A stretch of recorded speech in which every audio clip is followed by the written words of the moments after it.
And welcome in, everybody, whether you're on the East Coast, West Coast, or around the world. This is Coast to Coast. And, of course, it is Stat Guy, Philly Sports Guy. How you guys doing today? Better than Todd Bowles. I mean, did you think they were going to win before the game started? No, I didn't think they were going to win. But when you have a chance to win and when you have a chance to knock out Kansas City, you have to take that shot. Baltimore took that shot. It didn't work out in their favor, but they still took the shot in week 1. I mean, well, this is his response to that. Very minor. We wanted to get it to overtime with the wet conditions on the field. We felt like we had to go into overtime instead of go for 2. So we had our shots. We lost the game. I don't know, in the past you've mentioned you have communications upstairs about decisions, analytically, things of that nature. Did they advise you not to go for 2? What was... No, we went for 1. We took our shots. We had our chances all game. We just lost the game. It didn't come down to that. There you go. The thing that's funny is I definitely thought that they would go for 2 there just because the conditions were so bad. It's funny that he went the other way. He's like, oh, the conditions were bad, we're kicking it. But as sloppy as the field was, I thought they were going to go for 2 just because it'd be hard to get that place kick up. And Chase McLaughlin is not the most accurate kicker ever. He's been with 9 teams in 6 years. So, I mean, it's an extra point. Like, I can make an extra point. So, I mean, now in those conditions, I don't know. And the way that offensive line blocked up for, a punt earlier in the day, I mean, anything's possible. But it, yeah. And Joe, there was an obvious false start. I'm sure that's what you're talking about. They probably still would have scored. Let's be honest. That would have been a 5-yard penalty. The ball would have moved back to the 11-yard line. Yeah, exactly. I mean, and replaying the down. So I mean, it's not like it would have mattered. Well, I fully expected Kansas City was going to win, and the moment you get into overtime against Kansas City, you lose. Yeah. Especially if you don't win the coin toss. Yeah. Well, especially in the regular season. Yes. Yeah. I mean, the game, the winner is who I thought it was going to be. It did get there a little differently than I thought, though. I'll give the Bucs credit. They battled it out with, missing their top 3 receivers. If you had their tight end, he was out there doing work.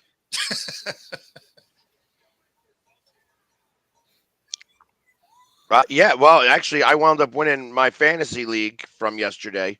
I was down by a lot, and Mahomes actually had a good game.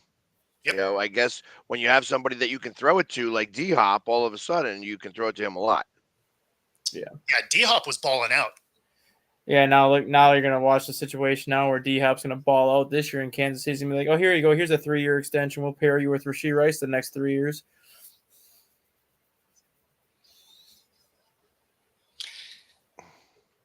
Obviously, we don't know for sure that they would have scored. But their defense had been getting beat kind of in the second half. So it's fairly easy to surmise that they would get in there. Even if they get a field goal, I mean, it's Patrick. The Bucs get down. Tough to say. It's Patrick Mahomes with the game on the line. Yeah. I mean, you saw it in overtime. Like, all it takes is for Patrick Mahomes to flip that switch when he wants to actually play football, and then you have a possession like he did in the overtime where it looked like he was playing at an MVP level. Again, for 1 series, and that's all it takes. Like, yes, a false start would have moved you back from the 6-yard line to the 11. They probably would have drawn up some razzle-dazzle play where it would have went to this guy or this guy, and some guy's going to be open 10 yards in the end zone. Yeah. Or it would have been to D-Hop because they couldn't figure out how to lock him up. Yeah. And that's why, like, if you have a shot to take out the Chiefs, you have to take that shot, because if Kansas City wins that coin toss in overtime, you're not getting the ball back. I definitely would have liked to have seen them go for 2. But, I mean, then, of course, if they miss the 2-point conversion, then it's a wrap anyway, right? Because there was only 30 seconds left. Yeah. Well, then again, though, the interesting thing, like how we said with the field conditions, if they miss that extra point, Tampa Bay has got to go for the onside kick. Yeah. That would be made for a very interesting based on how the field conditions were, based on how slippery that ball would have been. That probably would have been one of the rare times that the kicking team probably does recover the onside kick. I mean, they might have been able to. It would have had to have been one of those. They'd have to really get the ball up because you would never get the bounce out of the ball because the field was so wet, it would have just slid. Or you skip it and hope it hits somebody in the leg and bounces back your way. Yeah, right. That would be about it. Is you'd either have to be skipping it or, getting it way up in the air.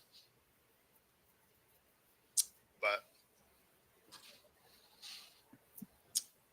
so the other notable thing, obviously we talked about Dennis Allen getting fired yesterday, and so this was their interim head coach.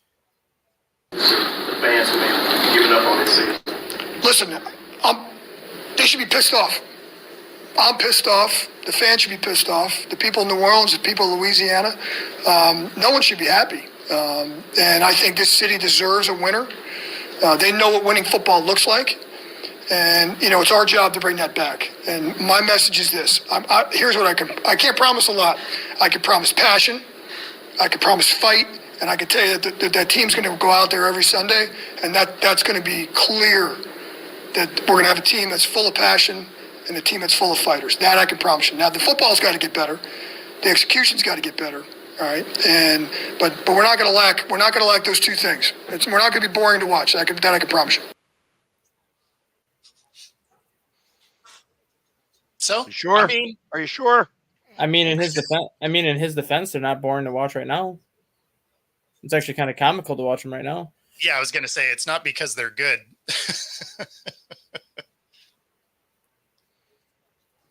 He sounds like a young John Fox. All right. No. Anyways, there's been some trades There has. already happened so far. Couple of them, couple minors. How about the fact that you got two crap teams traded to each other? Yeah, Must be talking about the Panthers and the Cowboys. that is correct. How about that? It was like, hey, I want this guy, and you know what? I'm going to start my rebuild right now while I got the chance. And here, you can have this 6th round pick, I think it was. Maybe So the thing that's hilarious about that is Jerry in the press conference, he's like, we're not sellers, we're buyers, right? And you're like, okay. So then the next move he gets is a wide receiver from the Panthers and Jonathan Mingo, who has 12 receptions on the year. Not exactly tearing it up, right? Now, maybe it'll be helpful. Who knows? But it sure seems like maybe a running back might have made some sense in a team that struggles to run the ball. Hey, the Bears had a running back they could have had, but the Bears traded that running back to Cincinnati. Another bad trade. Well, I mean, I guess at least they didn't give up anything to go get this guy, but I mean, you got a guy that probably would have ended up getting dropped at some point this year. I mean, they don't use the guy. well, and it wound up only costing him a 4th round pick, which is nothing really. You don't get anybody on the 4th round. Oh, they give up a 4th? Yeah. Yeah. I'm surprised they gave it that high. Right? I thought they gave up a 6th for him. No, 4th, and they also received a 7th round pick. So that's always good. Yeah. Wow, they give up that's crazy. And the Lions get their defensive end from the Browns. Jesus.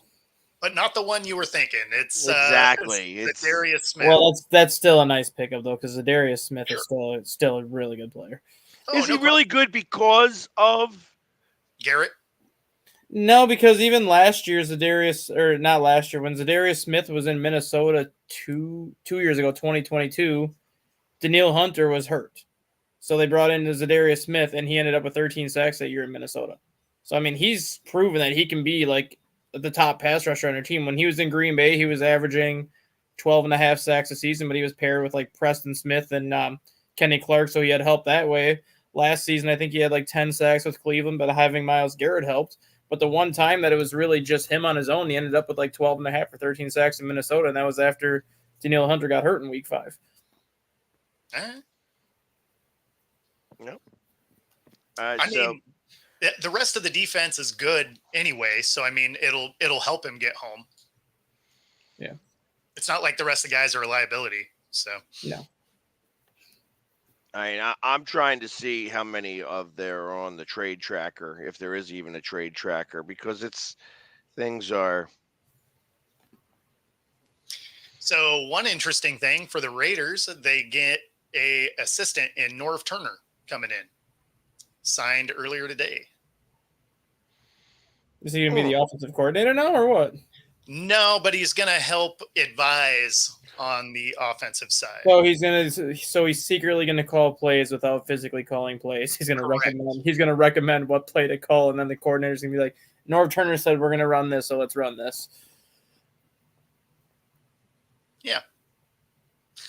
Oh, here we go. Give up a 4th round pick, and all they got was a 4th round pick for Cooper. Yep. That sounds like some Dallas trades right there. Well, isn't that exactly what they, they just got rid of that pick. They figured they don't need it anymore. Yeah. So basically they gave Amari away for a guy that isn't getting used on a bad team. So that's cool. And you know what else? I just got to say this, since everybody else in the world is saying this right now, go vote. Yes. Because everything that I've seen from every team in the NFL says to go vote. So that's right. I'm going to tell you, go vote.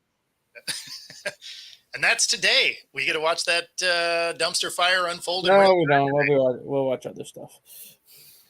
I don't know. I'm usually good for a couple hours and of hilarious news watching, and then I'm like, okay, I'm bored with this. Because it's not like I'm going to watch it till the end. The thing doesn't conclude until the middle of the night anyway. Per USA Today, about 40 minutes ago, the Washington Commanders and the Kansas City Chiefs are both making a push for Marshawn Lattimore. Okay. Marshawn Lattimore. Okay. Yeah, he was the one that we just played against in Jacksonville, right? He's in Jacksonville? No, he's in New Orleans. Oh, that was Etienne. Yeah. Sorry. He's a cornerback. He's got one of the best, I guess I should say one of the best completion percentage. He's ranked 5th in the NFL in terms of completion percentage against him, and Washington is 4th worst when it comes to quarterback rating, so that would make sense for them. And, just the rich get richer if he goes to Kansas City. Yeah, right.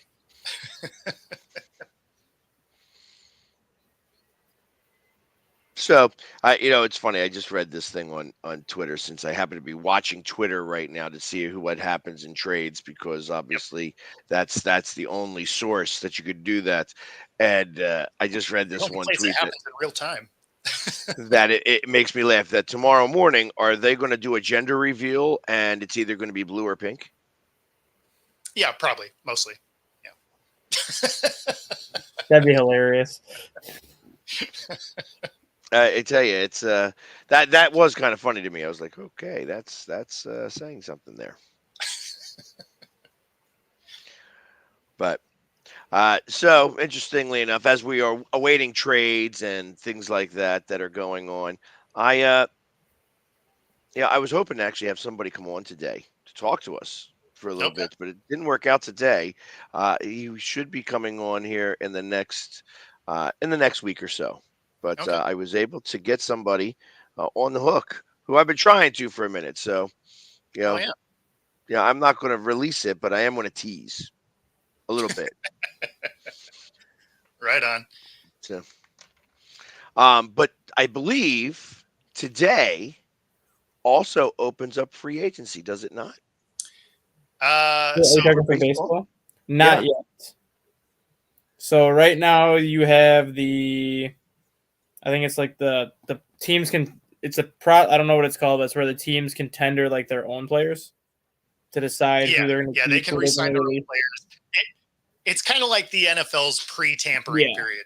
And then November 19th, they have to have their 40-man roster set because then the Rule 5 draft happens on December 1st. So realistically, December 1st is when, I mean, free agency is technically started now. So you could sign somebody right now if you really wanted to.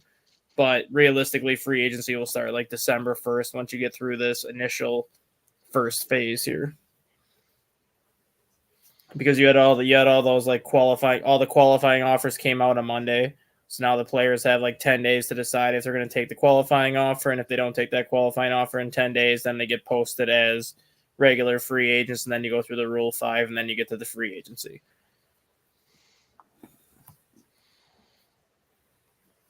Which we already know that Juan Soto and Teoscar Hernandez aren't going to take the qualifying offer. So, Yeah, no. Of course. Hey, are you going? Hey, just real quick, because as I'm looking at this, as I've been trying to get real answers here for exactly when the season officially starts.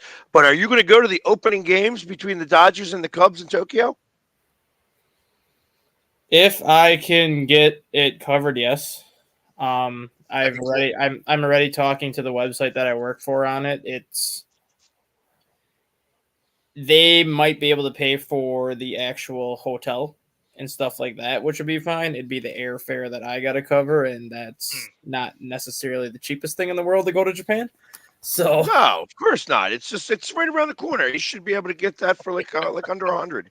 yeah, under $100, like show up at the day, like I'll take 2 tickets to Japan. But yeah, I'm working on it. I'm hoping to get there, but we'll see. Yeah, I just realized that the Dodgers again are starting overseas. Well, that's because of the I mean, I rumor- can't well, imagine why.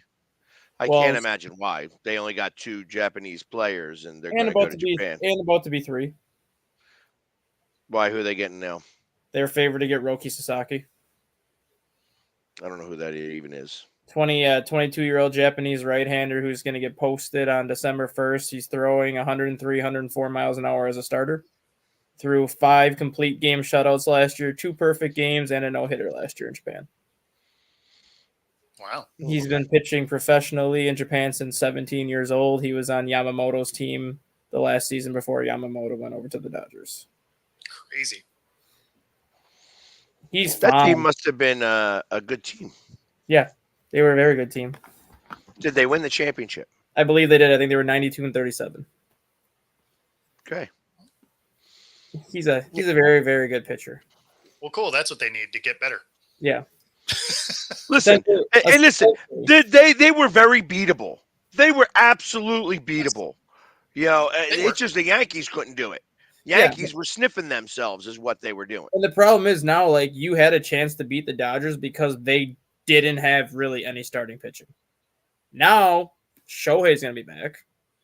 If you get Sasaki, he's going into your rotation. You're going to have Yamamoto, and you're going to have Glasnow if he's healthy. Yeah, that's fun. That's a good fun top 4. And then you can do whatever the hell you want at number 5. You can bring Walker Buehler back if you want. You can bring Flaherty back if you want. You can let somebody else come in there. But that top 4, that rotation next year, yeah, that'll be fun. I ain't worried about it. You know, again, the life happens. You know what I mean? Yep. So I kind of imagine that in the first 20 games that Ohtani pitches, he'll wind up having to have his 3rd Tommy John, and that'll be the end of him pitching forever. I still think he's on counting days as a starter. I don't think he starts more than 2 more years, honestly. I think eventually they'll move him to the bullpen just to keep his arm healthy. I wouldn't even, like I said, I'd have him in the bullpen now. Yeah. But have him. You have to start to figure out how the closer role would be with him. But the problem with that is if you put him in the bullpen, you take his bat out of the lineup. That's ultimately where the problem comes into play, because when he's not starting, he's your DH. Yeah. When he is starting, he's basically hitting for himself. But if he goes to the bullpen, he's sitting in the bullpen. You can't take him from the DH role, throw him in the bullpen, and then bring him in as a pitcher. That's where the problem comes into play if they want to move him to the bullpen. Because of the position player situation. You Yep, can't have a you can't. position player. You can have a position player pitch, but you can't So if he's hitting a DH, you can't take him as a DH, have him go sit in the bullpen for 2 innings to get warmed up, and then have him come in and pitch. It would literally be like you have to keep him out of the game until he comes into the game in relief. That's No, what because you can swap out DHs during a game. you can swap out DHs for DHs, but when you take that DH out, that DH is done for the game. You can't take that DH out, put him as a pitcher, let him pitch, and then when he's done pitching, put him back at DH. Why Well, does you- he have to? Why couldn't he do both? Why is it now that they have separated the DH from the rest of the team, really? Because ultimately, I mean, if he was a starting pitcher, he would be the DH. He could be the DH and just be Yeah. that guy still. And then when they take him out, then he's out. You know, that being said, if he is going to warm up in the bullpen and he goes out at the beginning of the inning, starts warming up, they don't use him. He comes back to the bullpen. He's just like an extra outfielder. He's like running from the outfield back into the things just in case they come up with him. You know what I mean? It's just, why wouldn't they be able to do that? In fact, I would actually have the freaking go-kart, the Dodgers cart, to be able to get him back and forth fast. Yeah, Because once the inning's over, you could do any of that. Yeah, You're just trying to is. speed it up.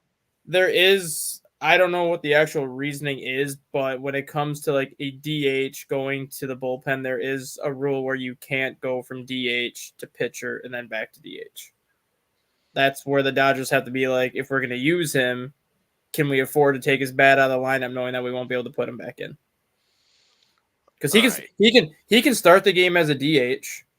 He can go to the bullpen and warm up, and then he can come in and pitch. But depending on when he's used, so let's say the Dodgers use him in the 7th inning because they want to try to get like 2 or 3 innings out of him.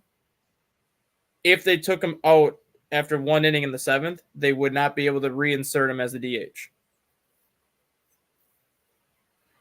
Hold on. This is. Yes, it can be a pitcher, but only if they're a starting pitcher and choose to also be the DH. It's the Ohtani rule. Yeah, there is rules. There is rules about it because of the whole bullpen situation. If I could talk, it would help. Bullpen situation, which at this point, I'm sure they're going to make a new rule, and I'm sure they're going to call it the Shohei Ohtani rule to basically be like, well, if he's playing DH in the whole game, it's going to be the equivalent of the left fielder playing left field for 8 innings, then coming in to pitch the 9th inning in a blowout. They're going to have some sort of rule to benefit Shohei, where if he does go to the bullpen, they would be able to keep him in the lineup the whole game. But as of right now, if you're the only way that you can go from like DH to pitcher or whatever is like if you were a starting pitcher and they took you out of the game, you can go to the DH. There's for whatever reason they don't allow that to happen yet with a bullpen, just because probably nobody's tried it yet.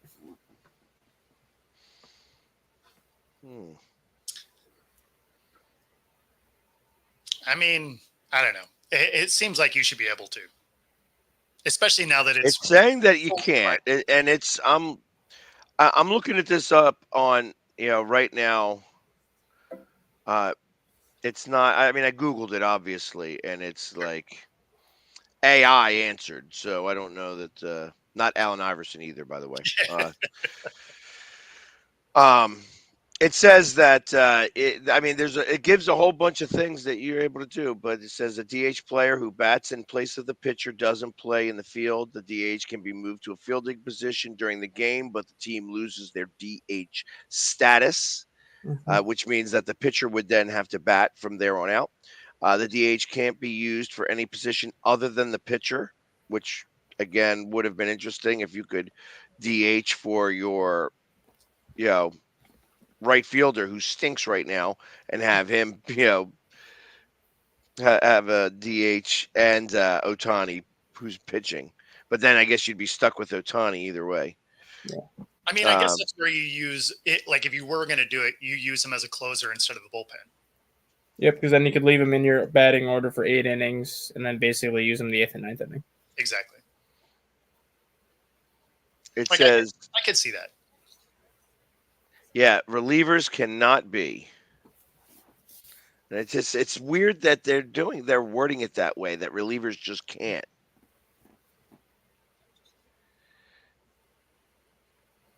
Yeah, weird. I'm looking at it from MLB right now, but it's doesn't really tell you that either. All right. Well, screw it. But like I said, there's gonna be a new rule that they put in place. I guess they the moment can't the do it. ball is out.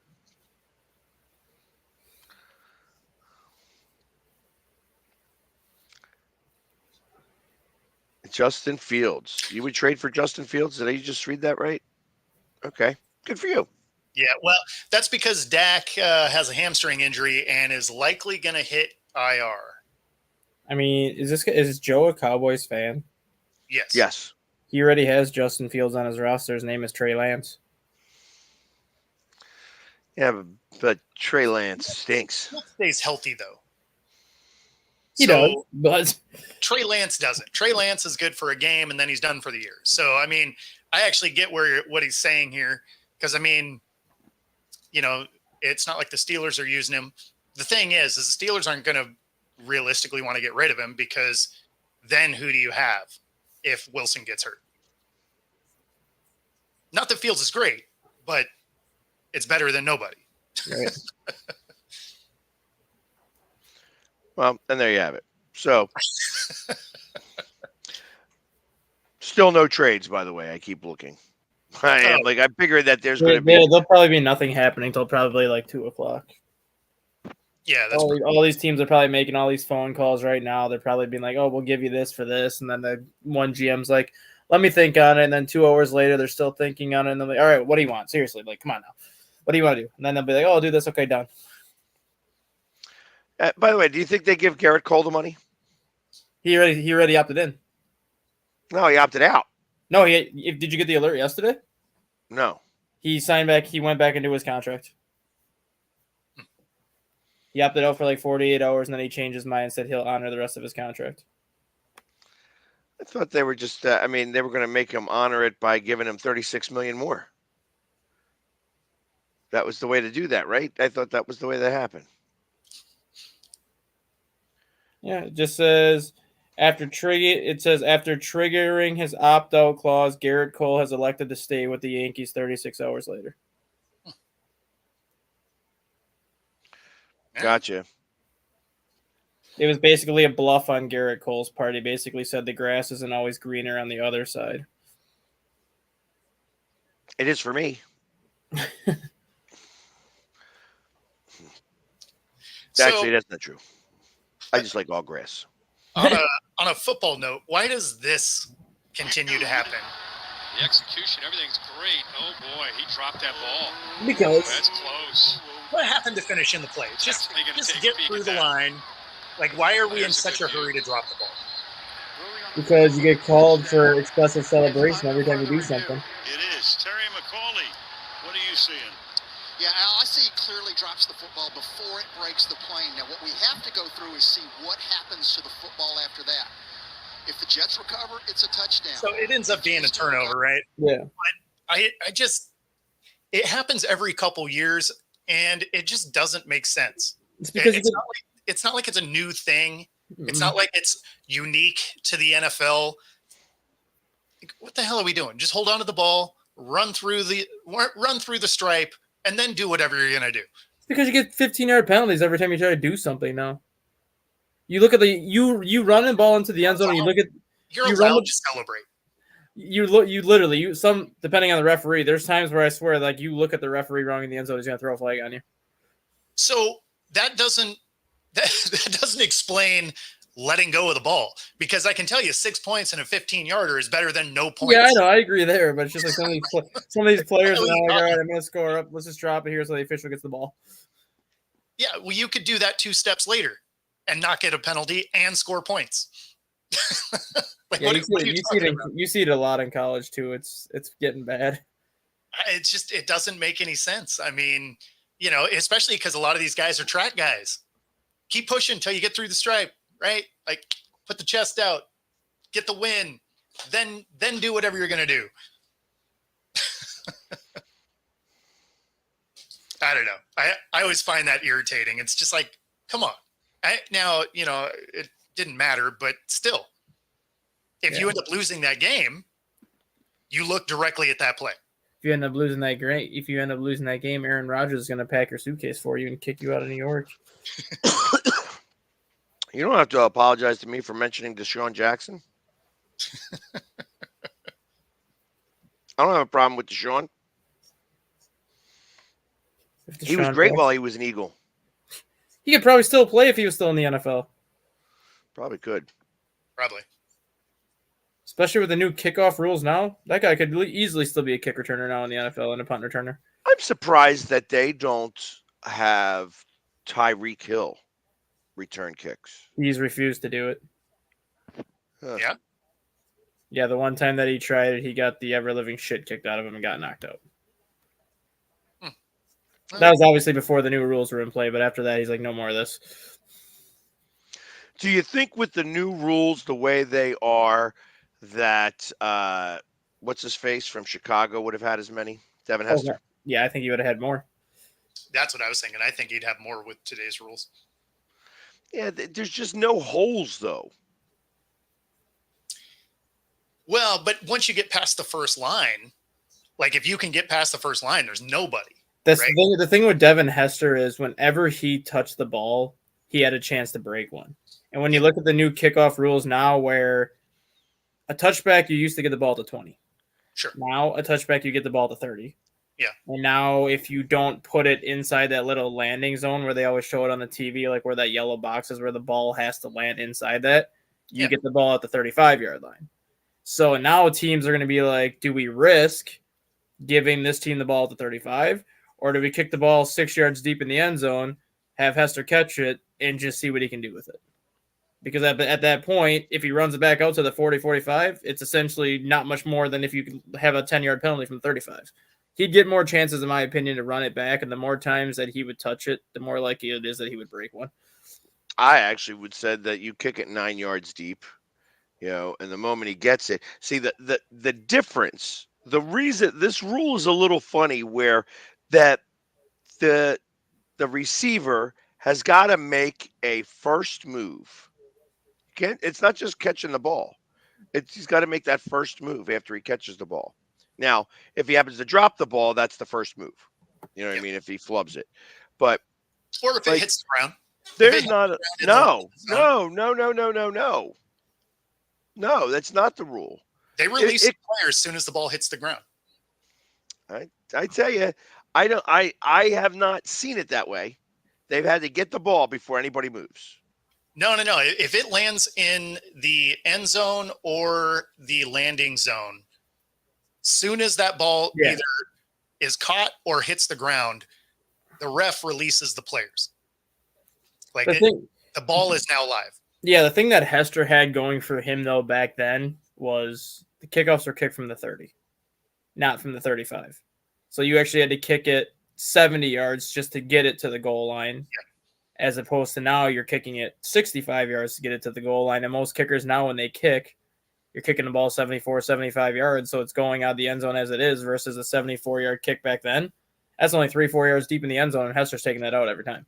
Yeah, well, and that's really what they should do is move the kickers back again. Especially if you're doing this rule, like what's the difference if you move that kick back? You made this rule to get more returns, correct? Yeah, well, if your kickers are still kicking it out of the end zone, this rule means nothing. So move the kickers back 5 yards, keep this rule in place, and you will get more returns and get what you want to get out of it. Yeah, no, I was surprised they didn't move them back because the run-up doesn't matter, right? In fact, where they're currently kicking, if they do put out a boomer, right, where it's just super high and it allows your kicker to run up, they're not allowed to cross the 50 until it's caught. Mm-hmm. Right? They have to stage there until whenever it either lands in the landing zone or is caught or whatever. So it's not even like that player gets a huge running start or anything. Not that a kicker is going to go blow someone up anyway, but the one guy that I would love to see return kicks, and I think he will next year, is Xavier Worthy. Okay. I think the only reason why he's not doing it this year is obviously because Rashee Rice is out, Juju Smith-Schuster is out, and the Chiefs really didn't have any secondary wide receiving options. So if Rice comes back healthy next year, if DeAndre Hopkins comes back, and if Juju comes back next year, Worthy immediately goes to your number 4 wide receiver option. You let him be return kicks, because if he gets up to full speed and has any little crease at all, there's not going to be too many guys that are maybe going to hand on him. Yeah, I don't think college follows suit here. They kind of like being different from the NFL. So unless they start seeing a huge uptick in injuries, yeah, I don't really see them changing that. And Chris, you're right. It doesn't look right from a traditional standpoint for sure. And obviously I don't love what it did to the onside kick, because it basically took a low percentage play and made it almost impossible. Yeah, and I don't understand why they even do that rule for the onside kick, in my opinion, because what's the onside kick going to do? You're not really going to get too many guys hurt on an onside kick. Well, you do actually. There's actually a lot of collisions in an onside. That's why they got rid of the running start to begin with. It's also before the run up got, taken out. They made it so you couldn't overload a side anymore because of injuries. Because it used to be you could have 10 guys over there if you wanted to overload one side, and so they've continuously made it harder and harder to do an onside kick. And now that you have to declare, and you can only do it in the fourth quarter if you're behind, and like there's so many hoops to jump through that you're taking a play that was like a 5% success rate anyway and making it almost nothing. I would rather see them go ahead and do a 4th and 20 type play. I think that's coming next year. I think next year the onside kick will be gone completely, and it'll be the UFL style where it's 4th and 20. You get the ball in your own 35. If you convert, then you keep the ball. Yeah, and realistically, that's probably the way it should go, because, I mean, although there has been an onside kick recovered this year, the odds of doing it are so low now that, you basically got rid of it. So now if you declare, I would want to be able to do it anytime again, though. Like, I mean, it's already not going to be a surprise play, but I'd want to be able to do it whenever. I don't like you have to be behind in the fourth quarter, or if it is going to be something like that, at least make it so that you have to be behind in the second and fourth, right? Like try and make it so that you can make a push before the last, minutes of a game.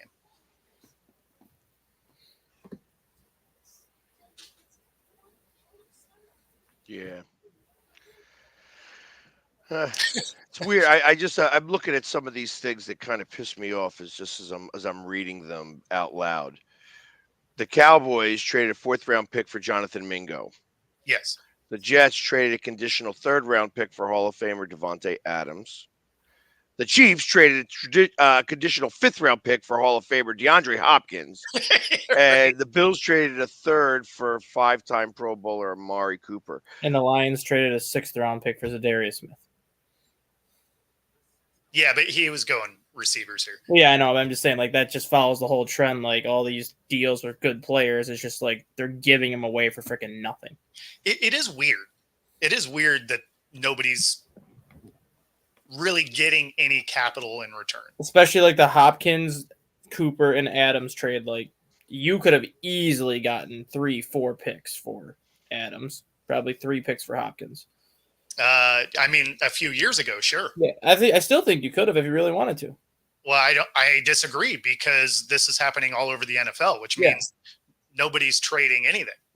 That's why it's just, I don't know. These teams at this point, I think, are either throwing in the white flag and just giving up, or at this point they're just like, well, we'll just give you up for nothing just because you're not going to stay here anyways next year. This one's weird because I don't know why the Steelers haven't made a play for another receiver. It's weird. I mean, I get it. You have Pickens, but I mean, it would help him out if there was somebody on the other side to draw some of the double coverages, or at least make you have to play him one-on-one sometimes.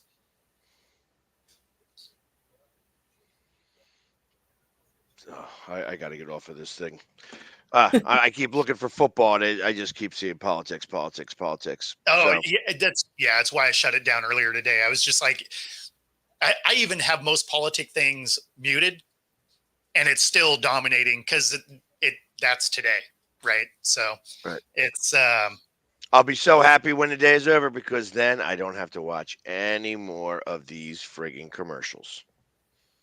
Oh, right, man. Oh, I can't stand it. And I don't care which side you're voting. These commercials are terrible. Like, man. Plus, they're all scumbags. So, I mean, I don't care what side you are. They're all. Yeah, exactly. That's exactly it. It doesn't matter which side you're on. Nope. If you're on the left side or the right side, you both head to slaughter. Yeah, no, exactly. It's just it's terrible, and it's not even the lesser of two evils. It's just garbage time. Are you really surprised though that the Steelers haven't added a wide receiver though? When you look at kind of their When you look at their record, when you look at their history with Mike Tomlin though, no, I get it, but they've only made 4 trades in season with Mike Tomlin as head coach. Sure, they don't usually do it a lot. I get it, but you have one receiver, and there's been a lot of receivers available. Yeah, that legitimately help your team. No, I think they should, but it's just one of those situations like the same thing with the Chicago Bears where they've never fired a coach mid-season before, and even if Eberflus just shits the bed the rest of the way, they're not going to fire him mid-season. They're going to wait until the end of the year because that's just how the Bears operate. Sure. I think that's just kind of how Pittsburgh operates too. You typically don't see them make an in-season trade unless they're getting rid of somebody. Like they traded away Chase Claypool a couple years ago, and they traded away Micah Fitzpatrick. But when it comes to actually acquiring pieces, the Steelers really don't typically acquire players mid-season. I think that's just how that team operates. They stick with what they have at the beginning of the season, and if it's working, they have that mindset. If it's not broken, don't fix it. Well, the other thing is that the Steelers have had horrible luck with free agency and when they make a trade for somebody. So it's like they value their draft picks. They value their draft picks more than some of these other teams. Like Dallas Cowboys don't value their draft picks because they suspect that there's players that want to come in free agency. Well, the problem is that it's not the 90s anymore. No, it's not. So you have not the newer player about to join doesn't remember when Dallas won the Super Bowl. Doesn't remember when Dallas has been good. Dallas has been a little bit of a laughing stock all of this time. Now that it leads to going back to what Stat Guy said the other day was that it's possible that Prime is the next coach because there you kind of think that maybe they would want to play for him in the NFL. Sure. I don't know that he's a good enough coach though. I mean, I think that he's got a lot of. I don't think he has to be, because I think with him, especially with him, just how you said, like players want to play for him. Sure. I think he would be able to put such a good staff around him when it comes to the assistant coaches that he's bringing in, that even if he's not that great of a head coach, his assistants will make up for it. I'm going to kind of use Nick Sirianni as an example on your end, Pegs. Shane Steichen. Shane Steichen was a hell of an offensive coordinator for Nick Sirianni. He was a hell of an assistant that Sirianni had on his staff. That is kind of, the offense hasn't looked the same since Sirianni left.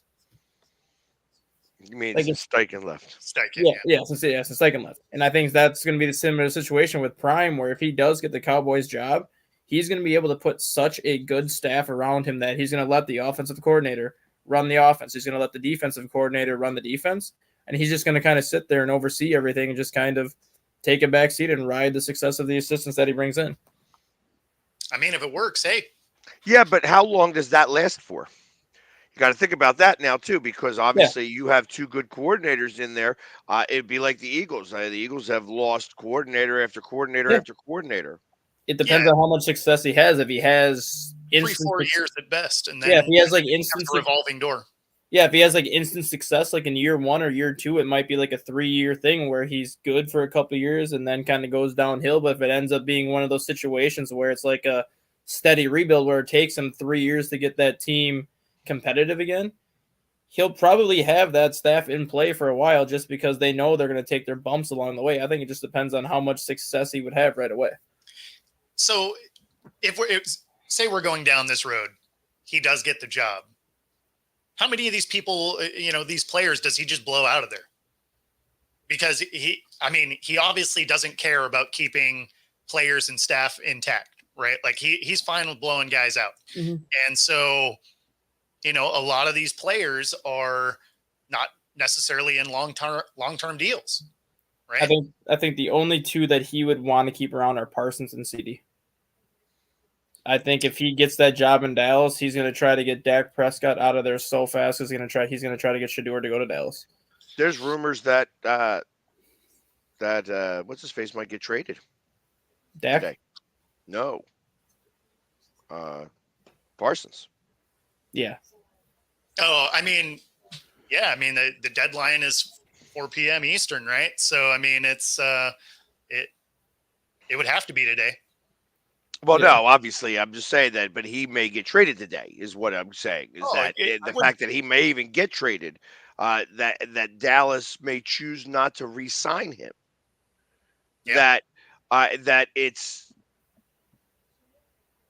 the process would take a little too long. Yeah. For him to still be a part of it. Yep. I know the problem is that they won't trade him to the Eagles, not in season. At least maybe unless the Eagles can maybe give him a 4th round pick. They just lost a 4th round pick, so it's kind of like the same thing. It's like, hey, it's you got that wide receiver, he's worth a 4th round. Micah Parsons, you're not going to pay for him anyways. It's just a rental. You know what I mean? That's really what it comes down to. I think if Sanders ultimately got that job, he would be like how Sean McVay was with the Rams right away, where McVay had like that instant success right away because he had that good, strong group of assistant coaches. And then once those assistants started leaving, taking the head coaching jobs, you kind of saw McVay go downhill a little bit for like 3-4 years. And now it seems like McVay is kind of building that team back up. But like that initial group of coaches that Sean McVay had when he first got hired, that's why the Rams had so much instant success, because he had such good knowledge across the board. I think that's kind of the situation that Sanders would put himself in. They also bought every player ever. No, I'm talking back. I'm not when they were talking about like Stafford, but like when they drafted Jared Goff and like that group. They drafted Todd Gurley. They drafted like all those 1st round pieces. Then they brought in McVay, and McVay had like Kevin O'Connell. Like he had like all these good assistants that he had lined up, Raheem Morris, etc. They all just worked together. They had that Didn't McVay draft Goff? Yeah, that was McVay's first pick.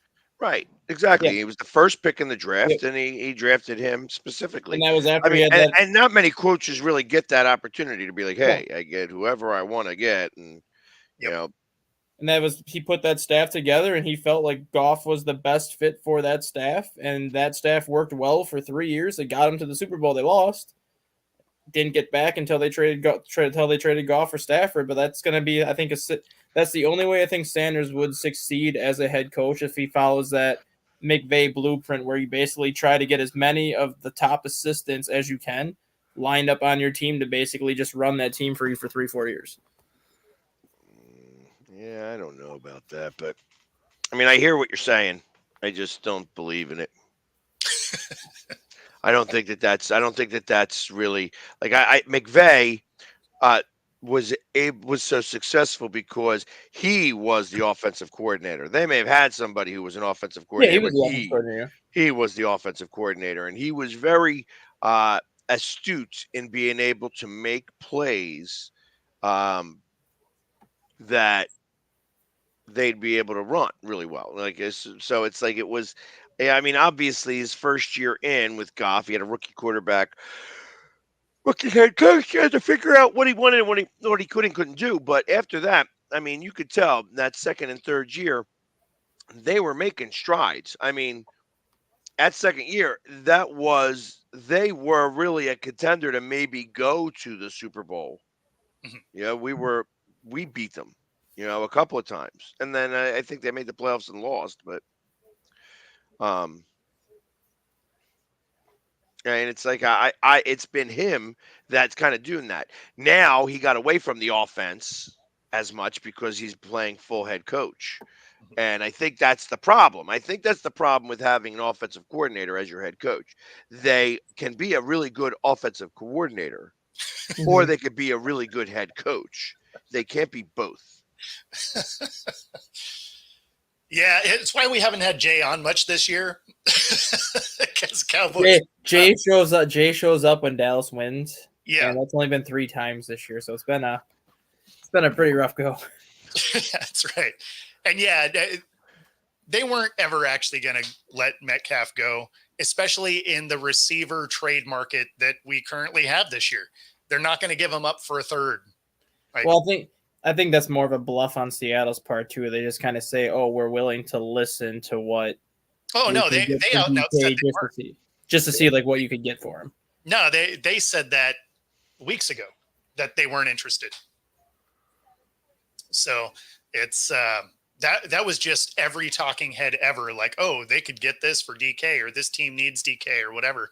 But yeah, I mean, DK is like Schneider's guy, so he's not going to let him go unless they get something wild for him. And what we've seen get traded for receivers this year, clearly that's not going to be a thing.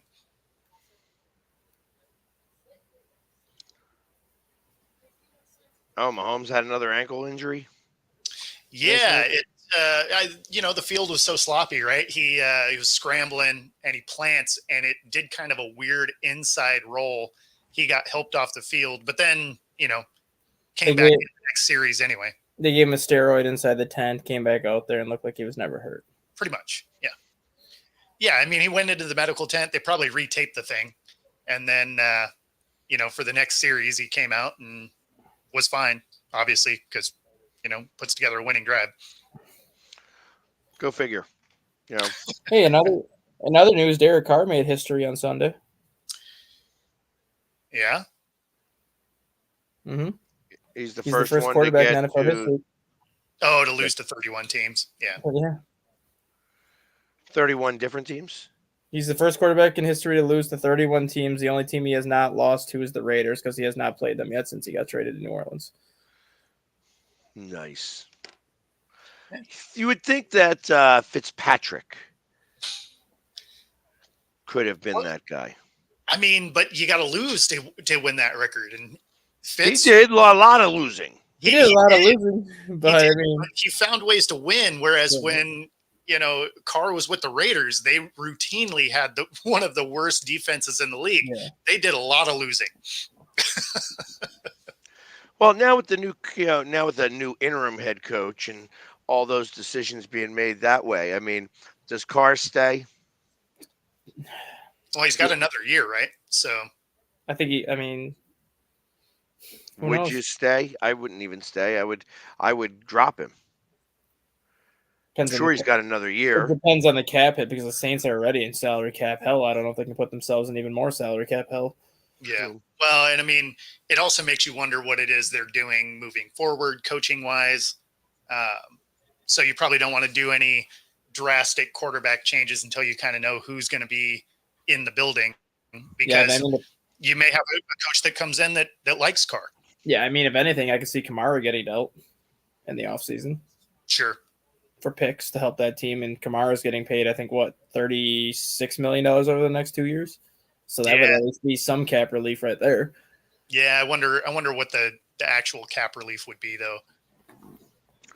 Do you think that could also be a landing spot for Prime? Sure.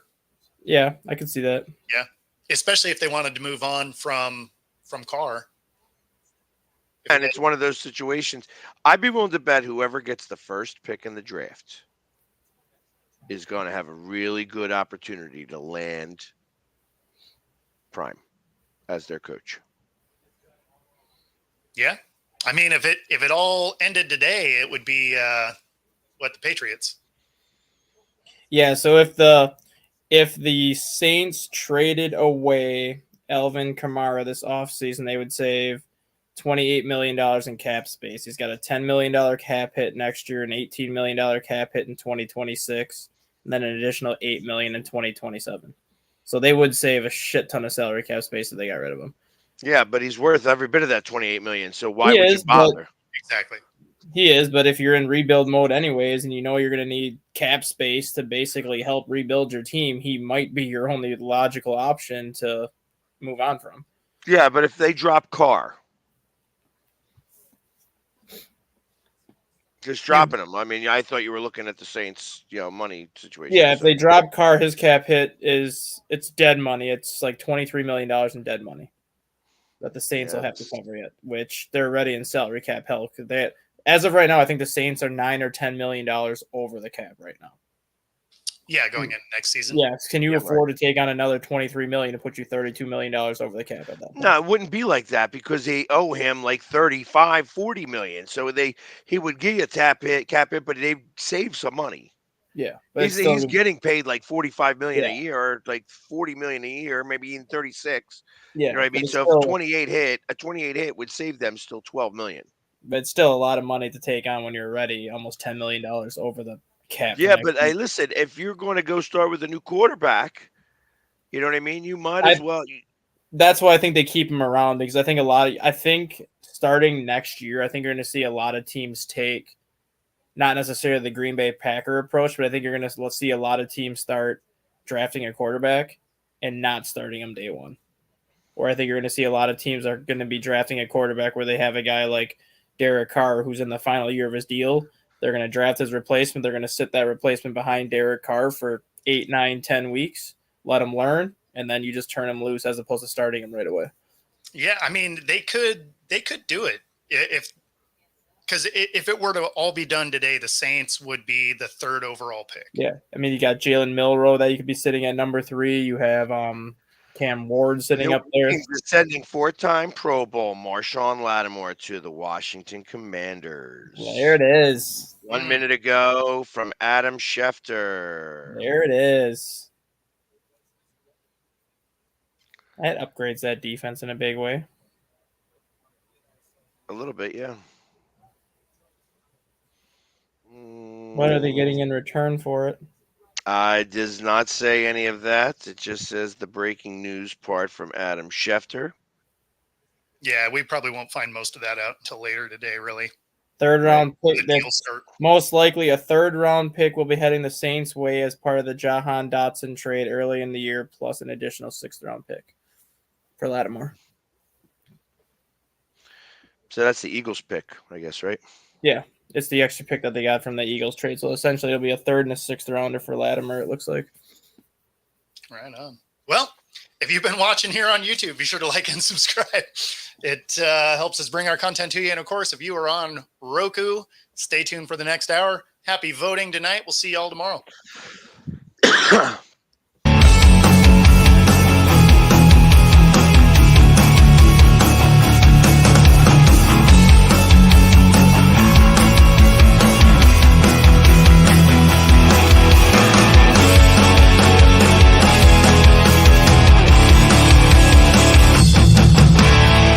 Introducing National Streaming Sports, live and on-demand sports talk programming that you can access 24/7. For the premier sports talk experience, tap into our Roku channel. Start your mornings with Mac and Jack covering all the weekend sports action.